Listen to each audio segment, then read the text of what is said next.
ನಮಸ್ತೆ ಮಿತ್ರರೇ. ನೋಡಿ, ಎಲ್ಲರಲ್ಲೂ ನಿಮ್ಮಲ್ಲಿ ಭಾಳ ಒಂದು ಡೌಟ್ ಇರ್ತಕ್ಕಂಥದ್ದು ಅನೇಕ ಬಾರಿ ನನ್ನ ಕೇಳಿದರೆ ಎಲ್ಲಿಂದ ರೋಗ ಬರ್ತದೆ ಅಂತೇಳಿ. ಸಡನ್ನಾಗಿ ಚೆನ್ನಾಗಿದ್ದಿದ್ದು ಬೆಳಗ್ಗೆ ರೋಗ ಬಂತಲ್ಲ ಅಂತ ಹೇಳ್ಬಿಟ್ಟು. ಸೊ ರೋಗ ಹೇಗೆ ಬರುತ್ತೆ ಅನ್ನೋದು ಕಳೆದ ತಿಂಗಳು ಒಂದು ವಿಡಿಯೋ ಮಾಡಿದ್ದೀನಿ.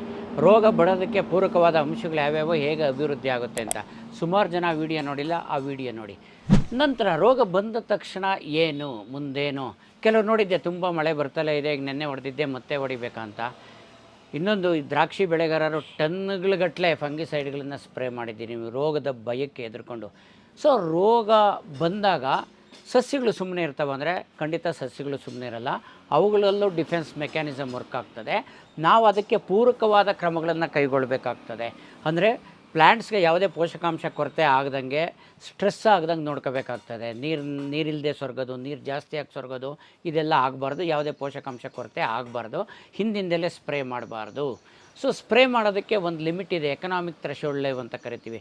ಅಂದರೆ ರೋಗ ಬೆಳೆನ ಆರ್ಥಿಕವಾಗಿ ನಷ್ಟ ಉಂಟು ಮಾಡೋ ಲೆವೆಲ್ಗೆ ಬಂದಿರುತ್ತಲ್ಲ, ಆ ಸಮಯದಲ್ಲಿ ಸ್ಪ್ರೇ ಮಾಡ್ಕೋಬೇಕು ಅಂತ ಹೇಳೋದು. ಸೊ ಸ್ಪ್ರೇ ಮಾಡಿದ ತಕ್ಷಣ ರೋಗ ಹೇಗೆ ಹತೋಟಿಗೆ ಬರುತ್ತೆ, ಯಾವ ರೀತಿ ಸಾಧ್ಯ ಇದು ಅನ್ನೋದೊಂದು ಕ್ವಶನ್ ಎಲ್ರಿಗೂ ಬಂದೇ ಬರ್ತದೆ. ನೋಡಿ, ಇನ್ಸೆಕ್ಟಿಸೈಡ್ ಹೇಗೆ ಕೆಲಸ ಮಾಡ್ತವೆ, ಬರೀ ವಾಸನೆಯಿಂದ ಹುಳ ಸಾಯ್ತವ ಇಲ್ಲ ಅಂತ ಹೇಳ್ಬಿಟ್ಟು ಒಂದು ವಿಡಿಯೋ ಮಾಡಿದ್ದೆ. IRAC ಇನ್ಸೆಕ್ಟಿಸೈಡ್ ರೆಸಿಸ್ಟೆನ್ಸ್ ಮ್ಯಾನೇಜ್ಮೆಂಟ್ದು ಗ್ರೂಪ್ ಇತ್ತಲ್ಲ, ಹಾಗೆ ಅದೇ ರೀತಿ ಫಂಗಿಸೈಡ್ಸ್ಗೂ ಒಂದು ಗ್ರೂಪ್ ಇದೆ, ಫ್ರ್ಯಾಕ್ ಅಂತ, ಫಂಗಿಸೈಡ್ಸ್ ರೆಸಿಸ್ಟೆನ್ಸ್ ಆ್ಯಕ್ಷನ್ ಕಮಿಟಿ ಅಂತೇಳಿ. ಇವರು ಗ್ರೂಪ್ಗಳು ಮಾಡಿದ್ದಾರೆ. ಅಂದರೆ ಮೋಡ್ ಆಫ್ ಆ್ಯಕ್ಷನ್. ಈಗ ಒಂದು ಶತ್ರು ಸಂಹಾರಕ್ಕೆ ಅನೇಕ ರೀತಿಯಲ್ಲಿರ್ತವೆ. ಯುದ್ಧಗಳಾಗಿರ್ಬೋದು ನೋಡಿ, ಯಾವುದು ಆರ್ಮಿ, ನೇವಿ, ಏರ್ಫೋರ್ಸ್ ಈ ಥರ ಇರುತ್ತಲ್ಲ. ಹಾಗೆಯೇ ಹಳೆ ಕಾಲದ ತೊಗೊಂಡ್ರು ಅವರು ಕತ್ತಿ ವರಸೆ ಆಗಿರ್ಬೋದು, ಬಿಲ್ಲು ಬಾಣ ಆಗಿರ್ಬೋದು, ಕುದುರೆ ಮೇಲೆ, ಈ ಥರದ್ರಲ್ಲೇ ಫಂಗಿಸೈಡ್ಸ್. ನಾವು ಇಲ್ಲಿ ಫಂಗಸ್ನ ಉತ್ಪಾದನೆಗೆ ತಡೆ ಒಡ್ಡೋದಕ್ಕೆ ಕೆಲವು ರಾಸಾಯನಿಕಗಳನ್ನು ಬಳಸ್ತೀವಿ, ಅವುಗಳನ್ನ ಫಂಗಿಸೈಡ್ಸ್ ಅಂತೀವಿ. ಅವುಗಳನ್ನ ಆಯ್ಕೆ ಮಾಡೋದರಲ್ಲಿ ಅವು ಯಾವ ರೀತಿ ಕೆಲಸ ಮಾಡ್ತವೆ ಅನ್ನೋದೊಂದು ಜ್ಞಾನ ನಮ್ಮಲ್ಲಿದ್ದರೆ ಅದು ಸಮರ್ಪಕವಾಗಿ ರೋಗ ನಿರ್ಮೂಲನೆ ಮಾಡ್ಬೋದು. ಈ ಫಂಗಿಸೈಡ್ಸ್ ಯಾವ ರೀತಿ, ಅವುಗಳ ಒಂದು ಕಾರ್ಯಚಟುವಟಿಕೆ ಏನು ಅಂದರೆ, ಸಸ್ಯದಲ್ಲಿ ಈಗಾಗಲೇ ಪ್ರವೇಶ ಮಾಡಿರ್ತಕ್ಕಂಥ ಫಂಗಸ್ಗಳು ಅಲ್ಲಿ ಅಭಿವೃದ್ಧಿ ಆಗಬಾರ್ದು, ಬೆಳವಣಿಗೆ ಆಗಬಾರ್ದು, ಸಸ್ಯಗಳಿಗೆ ತೊಂದರೆ ಮಾಡಿ ನಷ್ಟ ಉಂಟು ಮಾಡಬಾರ್ದು ಅನ್ನೋದಷ್ಟೇ ಉದ್ದೇಶ. ಯಾವ್ಯಾವ ರೀತಿ ಕೆಲಸ ಮಾಡ್ತಾ ಹೋಗ್ತಾವವು? ಒಂದು ನೋಡಿ, ಜೀವಕೋಶದ ಒಂದು ಬಯಲಾಜಿಕಲ್ ಆ್ಯಕ್ಟಿವಿಟೀಸ್ ಇರುತ್ತಲ್ಲ ಫಂಗಸ್ನಲ್ಲಂಗೆ, ಒಂದು ಜೀವಕೋಶದ ಪದರದ ಭಾಗ ಅಂತ ಹೇಳ್ಬೋದು, ಸೆಲ್ ಮೆಂಬ್ರೇನ್. ಅದರ ಉತ್ಪಾದನೆಗೆ ಕೆಲವು ಫಂಗಿಸೈಡ್ಸ್ ತಡೆ ಉಂಟು ಮಾಡ್ತವೆ, ಎರ್ಗಾಸ್ಟಿರಾಲ್ ಅಂತ ಹೇಳ್ಬೋದು, ಆ ಒಂದು ಭಾಗಕ್ಕೆ. ಇನ್ನೊಂದು, ಜೀವಕೋಶದ ಪದರಕ್ಕೆ ಕಾರ್ಯಕ್ಕೆ ತಡೆ ಉಂಟು ಮಾಡ್ತಕ್ಕಂಥದ್ದು. ಇನ್ನೊಂದು, ಅವುಗಳಲ್ಲಿ ಉತ್ಪಾದನೆ ಆಗ್ತಕ್ಕಂಥ ಶಕ್ತಿನ ನಿಲ್ಲಿಸ್ತದೆ, ಅದು ಎಲೆಕ್ಟ್ರಾನಿಕ್ ಟ್ರಾನ್ಸ್ಪೋರ್ಟ್ ಚೈನ್, ಅದಕ್ಕೆ ಗಟ್ಟಿ ಮಾಡೋದು ಅಂತ ಹೇಳ್ಬೋದು. ಈ ರೀತಿ ಮಾಡೋದ್ರಿಂದ ಶಕ್ತಿ ಉತ್ಪಾದನೆ ಕಡಿಮೆ ಆಗುತ್ತೆ, ಜೀವಕೋಶದ ಪದರದ ಕಾರ್ಯ ನಡೆಯಲ್ಲ, ಹಾಗಾಗಿ ಫಂಗಸ್ಸು ಸತ್ತೋಗೋ ಸಾಧ್ಯತೆ ಇರ್ತದೆ. ಇನ್ನೂ ಕೆಲವು ಫಂಗಿಸೈಡ್ಸ್ ಅಂದರೆ ಔಷಧಿಗಳು ಈ ಸೆಲ್ ವಾಲ್ ಇವುಗಳ ಉತ್ಪಾದನೆಗೆ ತಡೆ ಹೊಡ್ತಕ್ಕಂಥ ಕೆಲಸ ಮಾಡ್ತವೆ. ಜೀವಕೋಶದ ಗೋಡೆಯ ಉತ್ಪಾದನೆ ಹೇಗೆ ಮಾಡ್ತವೆ ಅಂದರೆ, ಈ ಸೆಲ್ ವಾಲ್ನ ಒಂದು ಅಂಗ ಆಗಿರ್ತಕ್ಕಂಥ ಬೀಟಾ ಗ್ಲೂಕಾನ್ಸ್ ಇವುಗಳ ಪ್ರೊಡಕ್ಷನ್ಗೆ ತಡೆ ಉಂಟು ಮಾಡ್ತಕ್ಕಂಥದ್ದು, ಉತ್ಪಾದನೆ ನಿಲ್ಲಿಸ್ತಕ್ಕಂಥದ್ದು. ಇನ್ನೊಂದಷ್ಟು ಫಂಗಿಸೈಡ್ಸ್ ಫಂಗಸ್ಗಳಲ್ಲಿ DNA ಉತ್ಪಾದನೆಯಲ್ಲಿ ವ್ಯತ್ಯಾಸ ಉಂಟು ಮಾಡ್ತಕ್ಕಂಥದ್ದು. DNA ಎಷ್ಟು ಎಸೆನ್ಷಿಯಲ್ಲು ಅಂತ ಎಲ್ರಿಗೂ ಗೊತ್ತಿದೆ. ಅದು DNA ಸಿಂಥಸಿಸ್ ನಿಂತೋಯ್ತು ಅಂದರೆ ಅವು ಸೆಲ್ ಡಿವಿಷನ್ನು ಇಂಥ ಅನೇಕ ಬಹುಮುಖ್ಯ ಕಾರ್ಯಗಳು ಈ ಶಿಲೀಂಧ್ರಗಳಲ್ಲಿ ನಿಂತೋಗ್ಬಿಟ್ಟು ಶಿಲೀಂಧ್ರ ಸಾಯೋ ಚಾನ್ಸಸ್ ಇರ್ತದೆ. ಹಾಗೆ ಇನ್ನೊಂದಷ್ಟು ಫಂಗಿಸೈಡ್ಸ್ ಔಷಧಿಗಳು ಈ RNA ಉತ್ಪಾದನೆಗೆ ತಡೆ ಉಂಟು ಮಾಡ್ತವೆ. ಇವುಗಳಿಂದ ಏನಾಗ್ತದೆ ಅಂದರೆ, ಅವುಗಳಲ್ಲಿ ಶಕ್ತಿಗೆ ಅಗತ್ಯ ಇರತಕ್ಕಂಥ ಫಂಗಸ್ಗಳು ಬದುಕೋದಕ್ಕೆ ಉತ್ಪಾದನೆ ಮಾಡಲಿಕ್ಕೆ ಅಗತ್ಯ ಇರತಕ್ಕಂಥ ಪ್ರೋಟೀನ್ ಸಿಂಥಸಿಸ್, ಪ್ರೋಟೀನ್ ಉತ್ಪಾದನೆಯನ್ನು ತಡೆಗಟ್ಟುತ್ತದೆ RNA ನಿಂತೋಗೋದ್ರಿಂದ. ಹಾಗೆ ಇನ್ನೊಂದಷ್ಟು ಫಂಗಿಸೈಡ್ಸು, ಇನ್ನೊಂದು ಬಹುಮುಖ್ಯ ಅಂಗ ಫಂಗಸ್ಗಳಲ್ಲಿ ಉಸಿರಾಟದ ಕ್ರಿಯೆ, ಈ ಉಸಿರಾಟದ ಕ್ರಿಯೆಗೆ ತೊಂದರೆ ಉಂಟು ಮಾಡ್ತಕ್ಕಂಥದ್ದು.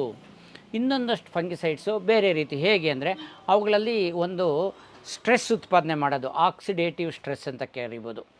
ಸೊ ಇದನ್ನು ಉತ್ಪಾದನೆ ಮಾಡಿದಾಗ ಫಂಗಸ್ಸು ನಾರ್ಮಲ್ ಲೈಫ್ ಲೀಡ್ ಮಾಡೋಕ್ಕಾಗಲ್ಲ, ಉತ್ಪಾದನೆ ಮಾಡೋಕ್ಕಾಗಲ್ಲ, ಅಲ್ಲಿ ಸಸ್ಯಕ್ಕೆ ನಷ್ಟ ಉಂಟು ಮಾಡೋದಕ್ಕೆ ಸಾಧ್ಯ ಆಗಲ್ಲ. ಹಾಗೆಯೇ ಕೆಲವೊಂದು ಫಂಗಿಸೈಡ್ಸ್ ಏನು ಮಾಡ್ತವೆ ಅಂದರೆ, ಈ ಫಂಗಸ್ನ ಬೆಳವಣಿಗೆಗೆ ಅಗತ್ಯ ಆಗಿರ್ತಕ್ಕಂಥ ಮೈನ್ ಅಂಶ ಪ್ರೋಟೀನ್, ಈ ಪ್ರೋಟೀನ್ ಉತ್ಪಾದನೆಗೆ ತಡೆಗಟ್ಟುತ್ತವೆ. ಇನ್ನೊಂದಷ್ಟು ಫಂಗಿಸೈಡ್ಸ್ ಇವುಗಳೆಲ್ಲದರ ಹೊರತಾಗಿ ಮಲ್ಟಿಪಲ್ ಇನ್ಹಿಬಿಷನ್ ಆ್ಯಕ್ಷನ್ ಅಂತ ಕರಿಬೋದು. ಅಂದರೆ ಒಂದು ಫಂಗಸ್ ಅದು ಬದುಕಿ ನಿರಂತರವಾಗಿ ಬದುಕುತ್ತಾ ಮತ್ತೆ ಅದನ್ನು ಸ್ಪೋರ್ಸ್ ಉತ್ಪಾದನೆ ಮಾಡಬೇಕು ಅಂದರೆ ಅನೇಕ ಜೈವಿಕ ಕ್ರಿಯೆಗಳು ನಡೀತಾ ಇರಬೇಕಾಗ್ತೈತೆ. ಅವುಗಳಲ್ಲಿ ಸೆಲ್ ಡಿವಿಷನ್ ಆಗಿರ್ಬೋದು, ಸೆಲ್ ಮಲ್ಟಿಪ್ಲಿಕೇಶನ್, ಈ ಥರದ್ದು ಅವುಗಳನ್ನೆಲ್ಲ ಒಂದೇ ಸರಿ ತಡೀತಕ್ಕಂಥ ಕೆಲವು ಫಂಗಿಸೈಡ್ಸ್ ಇದೆ. ಈ ಮಲ್ಟಿಸೈಟ್ ಇನ್ಹಿಬಿಷನ್ಗೆ ಉದಾಹರಣೆ ಹೇಳೋದಾದರೆ ಕ್ಲೋರೋಥೆಲಾನಿಲ್ ಕವಚ್ ಅಂತ ಏನು ಹೆಸರಿನಲ್ಲಿದೆ, ಇದು ಈ ಥರದ ಫಂಗಿಸೈಡ್ಸು. ಇವು ಈ ರೀತಿ ಉಂಟು ಮಾಡೋದು ಒಂದೊಂದು ಗ್ರೂಪು ಒಂದೊಂದು ಥರ. ಇದು ಯಾವ ರೀತಿಯಲ್ಲಿ ಆಗ್ತದೆ ಅಂತ ಈಗ ಅರ್ಥ ಆಯ್ತಲ್ಲ. ನಿಮ್ಗೆ ಇನ್ನೂ ಕ್ಲಾರಿಟಿ ಬರಬೇಕು ಅಂದರೆ ಈ ಫ್ರ್ಯಾಕ್ನವ್ರು ಮಾಡಿರ್ತಕ್ಕಂಥ ಗ್ರೂಪ್ 1, 2, 3, 4 ಅಂತ ವಿಂಗಡಿಸಿದ್ದಾರೆ. ಈಗ ಉಸಿರಾಟ ಪ್ರಕ್ರಿಯೆಗೆ ತೊಂದರೆ ಉಂಟು ಮಾಡ್ತಕ್ಕಂಥ ಫಂಗಿಸೈಡ್ಸ್ ಎಲ್ಲ ಒಂದು ಗ್ರೂಪಲ್ಲಿದೆ. ಈಗ ಅವು ಪ್ಯಾರಾಲಿಸಿಸ್ ಆಗಿ ಅವಕ್ಕೆ ಯಾವುದೋ ನರಮಂಡಲಕ್ಕೆ ತೊಂದರೆ ಮಾಡಿ ಪ್ಯಾರಾಲಿಸಿಸ್ ಉಂಟು ಮಾಡ್ತಕ್ಕಂಥವು ಅವು ಇನ್ನೊಂದು ಗ್ರೂಪಲ್ಲಿದೆ. ಇವುಗಳು ನೆಕ್ಸ್ಟ್ ವೀಡಿಯೋದಲ್ಲಿ ಮಾಹಿತಿ ಕೊಡ್ತೀನಿ. ಈ ವಿಡಿಯೋ ಆ ವಿಡಿಯೋ ಎರಡು ನೋಡಿದಾಗ ನಿಮಗೊಂದು ಐಡಿಯಾ ಬರುತ್ತೆ. ಸೊ ಈಗ ಯಾವುದೋ ಒಂದು ರೋಗ ಬಂದಿದೆ ಮಳೆಗಾಲದಲ್ಲಿ, ಎಲೆ ಚುಕ್ಕೆ ರೋಗ.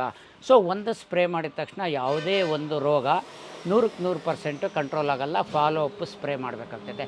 ಆವಾಗ ಈ ರೀತಿಯ ಎಲೆ ಚುಕ್ಕಿ ರೋಗ ಉಂಟು ಮಾಡ್ತಕ್ಕಂಥ ಫಂಗಸ್ನ ಮೇಲೆ ಕೆಲಸ ಮಾಡ್ತಕ್ಕಂಥ ಫಂಗಿಸೈಡು ಇನ್ನೊಂದು ಗ್ರೂಪಿಗೆ ಸೇರೋದನ್ನು ಸೆಲೆಕ್ಟ್ ಮಾಡ್ಕೋಬೇಕಾಗ್ತದೆ. ಈ ರೀತಿ ಮಾಡ್ತಾ ಹೋದಾಗ ನೀವು ರಾಸಾಯನಿಕಗಳ ಬಳಕೆಯಲ್ಲಿ ನಿಮಗೊಂದು ಹಿಡಿತ ಬರ್ತದೆ. ಅವುಗಳ ಬಳಕೆಯ ಪ್ರಮಾಣವನ್ನು ಕಡಿಮೆ ಮಾಡಬೇಕು. ಸೊ ನಮ್ಮ ಉದ್ದೇಶನೇ ಮೇಯ್ನ್, ಈಗ ನನ್ನ ಚಾನಲ್ನಲ್ಲಿ ಕೊಡ್ತಿರೋ ಮಾಹಿತಿ ಉದ್ದೇಶನೇ ಇದು, ರಾಸಾಯನಿಕಗಳ ಬಳಕೆಯನ್ನು ಆದಷ್ಟು ಮಿತಿಗೊಳಿಸಬೇಕು ಅಂತೇಳಿ. ಸೊ ಮೋಡ್ ಆಫ್ ಆ್ಯಕ್ಷನ್ನು ತಿಳ್ಕೊಂಡಾದಮೇಲೆ ಯಾವ್ಯಾವ ಗ್ರೂಪ್ ಫಂಗಿಸೈಡು ಯಾವ ರೀತಿ ಕಾರ್ಯನಿರ್ವಹಿಸ್ತವೆ ಅಂತ ತಿಳ್ಕೊಂಡ್ಮೇಲೆ ಅದು ನೆಕ್ಸ್ಟ್ ವೀಡಿಯೋಲ್ಲಿ ಬರುತ್ತೆ. ಇವೆರಡೂ ವೀಡಿಯೋಸ್ನ ನೀವು ರಿಪೀಟೆಡ್ಡಾಗಿ ನೋಡ್ತಾ ಹೋದಾಗ ನಿಮ್ದು ಯಾವುದೇ ಬೆಳೆ ಆಗಿರಲಿ, ಈಗ ನೋಡಿ ದಾಳಿಂಬೆಗೆ ಅತಿ ಹೆಚ್ಚು ಸ್ಪ್ರೇಗಳು ಮಾಡಿದ್ದಾರೆ ಈ ವರ್ಷ. ಸೊ ಮಾರ್ಕೆಟಲ್ಲಿ ರೇಟ್ ಕಡಿಮೆ ಆಗ್ತಾಯಿದೆ. ಸೊ ಉತ್ಪಾದನಾ ವೆಚ್ಚ ಮ್ಯಾಚ್ ಆಗಲ್ಲ. ಸೊ ಇವುಗಳ ಮೇಲೆ ಒಂದು ಹಿಡಿತ ಸಾಧಲಿಕ್ಕೆ ಸಾಧ್ಯ ಆಗ್ತದೆ ಸ್ನೇಹಿತರೆ. ಆದ್ದರಿಂದ ಈ ಮಾಹಿತಿನ ನೀವು ಒಂದೇ ಸರಿಗೆ ಅರ್ಥ ಆಗಲ್ಲ. ಈ ಥರ ವೀಡಿಯೋಸ್ನ ಸ್ವಲ್ಪ ರಿಪೀಟೆಡ್ಡಾಗಿ ನೋಡಬೇಕು. ಇದಕ್ಕೆ ಸಂಬಂಧಪಟ್ಟ ಇನ್ನಿತರ ವೀಡಿಯೋ ಬೇರೆ ಚಾನಲಲ್ಲಿ ಸಿಗುತ್ತೆ. ಅವುಗಳನ್ನ ನೋಡಿದಾಗ ನಿಮಗೆ ಕ್ಲಾರಿಟಿ ಸಿಗುತ್ತೆ. ಹಾಗೆ ಕೆಲವು ಫಂಗಿಸೈಡ್ ಪ್ರಾಡಕ್ಟ್ ವೀಡಿಯೋ ಮಾಡುವಾಗ ನಾನು ಮೋಡ್ ಆಫ್ ಆ್ಯಕ್ಷನ್ ಎಕ್ಸ್ಪ್ಲೈನ್ ಮಾಡಿರ್ತೀನಿ. ಆ ವಿಡಿಯೋಸ್ ನೋಡಿ, ಈ ವಿಡಿಯೋ ನೋಡಿ, ನಿಮಗೊಂದು ಕ್ಲಾರಿಟಿ ಬರ್ತದೆ. ಇದು ಒಂದು ಜನರಲ್ ಸಬ್ಜೆಕ್ಟ್ ಅಲ್ಲ, ಇದೊಂದು ಟೆಕ್ನಿಕಲ್ ವಿಷಯ ಆಗಿರೋದ್ರಿಂದ ಅರ್ಥ ಮಾಡ್ಕೊಳ್ಳೋದು ಸ್ವಲ್ಪ ಕಷ್ಟ ಆಗ್ಬೋದು. ರಿಪೀಟಾಗಿ ನೋಡಿ ಅಂತ ಕೇಳ್ಕೊಳ್ತಾ, ಈ ಥರದ ಟೆಕ್ನಿಕಲ್ ಅಂಶಗಳಿರ್ತಕ್ಕಂಥ ವೀಡಿಯೋಗಳು ಬರೋದು ತುಂಬಾ ಕಡಿಮೆ ಯೂಟ್ಯೂಬ್ ಪ್ಲಾಟ್ಫಾರ್ಮಲ್ಲಿ. ಅದರಿಂದ ದಯವಿಟ್ಟು ನಿಮ್ಮ ಸ್ನೇಹಿತರಿಗೆಲ್ರಿಗೂ ಈ ವಿಡಿಯೋ ಶೇರ್ ಮಾಡ್ಕೊಳ್ಳಿ. ಯಾರು ಪ್ರಥಮ ಬಾರಿಗೆ ನೋಡ್ತಿದ್ರೆ ಇನ್ನೂ ಸಬ್ಸ್ಕ್ರೈಬ್ ಆಗಿಲ್ಲ, ಸಬ್ಸ್ಕ್ರೈಬ್ ಆಗಿ ಅಂತ ಕೇಳ್ಕೊಳ್ತೀನಿ ಸ್ನೇಹಿತರೆ. ಸೊ ಮುಂದಿನ ವೀಡಿಯೋದಲ್ಲಿ ಫಂಗಿಸೈಡ್ಸ್ ಗ್ರೂಪ್ ಬಗ್ಗೆ ತಿಳ್ಕೊಸ್ಕೊಡ್ತೀನಿ ಸ್ನೇಹಿತರೆ. Thank you very much.